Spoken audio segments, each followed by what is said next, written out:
तो चलिए question number 22 देखते हैं क्या है। Let R be the relation defined on set A. ठीक है, कोई सेट ए दे रखा है इतना बड़ा और R equals to A comma B, both A and B are the, ठीक है। तो मतलब रिलेशन क्या दे रखा है कि ए एंड बी या तो दोनों ऑड होंगे या तो दोनों ही इवन होंगे। ठीक है, तो बताना है कि इक्विवेलेंस रिलेशन होगा कि नहीं होगा। ठीक है, तो देखो इसको दो तरीके से कर सकते हैं अपन। देखो एक तो है कि पूरा आर सेट निकाल लो। ठीक है, ज़्यादा बड़ा तो नहीं होगा, चाहे तो निकाल भी सकते हैं, लेकिन मैं ऐसे नहीं कर रहा हूँ। ठीक है, पूरा आर सेट निकाल लो, फिर हम बता देंगे कि ये रिफ्लेक्सिव है, सिमेट्रिक है, या मतलब कि ट्रांजिटिव है कि नहीं है। ठीक है, उसको देख के, और मैं जैसे कर रहा हूँ मैं कर रहा हूँ डायरेक्ट। ठीक है, चलो डायरेक्ट करने की कोशिश करते हैं बिना सेट निकाले। ठीक है, तो अगर इसको रिफ्लेक्सिव होना होगा तो इस रिलेशन पे आर ए रिलेटेड टू ए होना चाहिए, मतलब कि ए कॉमा ए को बिलोंग करना पड़ेगा आर को। तो एक बात बताओ, अगर सेट ए कॉमा ए लिखा है तो ए कोई नंबर है या कोई ये कोई मतलब इवन होगा या ऑड होगा?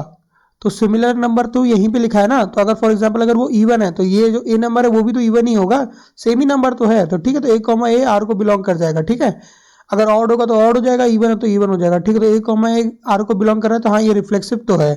अब चलो देखते हैं सिमेट्रिक के लिए क्या है। सिमेट्रिक के लिए अगर मान लो कि अपन को दे रखा है कि ए रिलेटेड टू बी दे रखा है, तो अपन को क्या प्रूव करना होगा कि बी रिलेटेड टू ए है। ठीक है, तो फॉर एग्जांपल अगर ए कॉमा बी दे रखा है, ठीक है, तो अगर मान लेते हैं अपन ए इवन है तो बी भी इवन रहा होगा। ठीक है, तो अपना इसका क्या सेट बन जाएगा, इसका सेट बनेगा बी कॉमा ए। तो देखो बी यहाँ पे अपन ने इवन माना था, तो देखो यहाँ भी इवन है और यहाँ भी इवन है। ठीक है, तो हाँ बी कॉमा ए भी सेटिस्फाई करेगा, तो B comma A also belong to this relation and this is symmetric too. ठीक है, अगर अगर ऑड लोगे तो देखो ए ऑड लोगे और बी ऑड लोगे तो यहाँ भी दोनों ऑड हो जाएंगे और हाँ ये सेम मतलब सेम रिजल्ट रहेगा। और अगर बात करें हम ट्रांजिटिव की, तो देखो A comma B belongs to this relation, एक ले लिया अपन ने, और एक ले लिया B comma C belongs to this relation too. ठीक है, तो अपन को बताना होगा कि ए कॉमा सी बिलोंग करेगा कि नहीं करेगा। ठीक है, तो देखते हैं।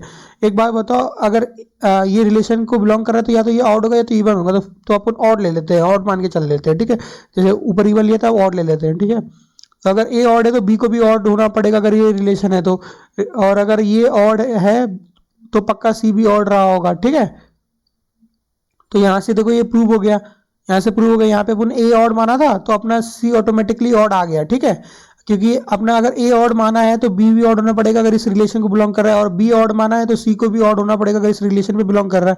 तो ए बी अपना ऑड हो गया और सी भी अपना ऑड हो गया। ठीक है, तो A comma C finally belongs to this relation, hence it is transitive too. तो ये अपना रिलेशन है वो इक्विवेलेंस रिलेशन तो था।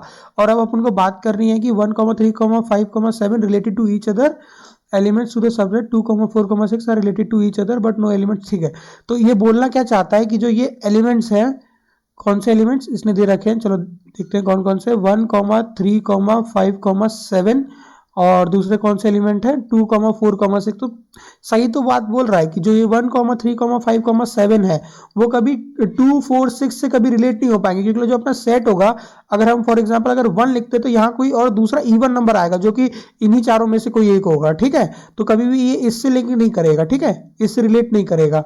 तो अगर ये इससे रिलेट नहीं करेगा तो यही तो बात अपन को बतानी थी। ठीक है, तो ये अपन ने बता दी, क्योंकि अगर ये 1 अगर अपना ऑड है तो अब यहाँ पे कोई ना कोई अब ऑड ही नंबर आएगा। ठीक है, तो कभी भी 2, 4, 6 तो अभी आ ही नहीं सकते। ठीक है, तो ये एक दूसरे से रिलेटेड रहेंगे और ये एक दूसरे से रिलेटेड रहेंगे, लेकिन इन दोनों का एक दूसरे से कोई रिलेशन नहीं होगा। ठीक है, आगे समझ में।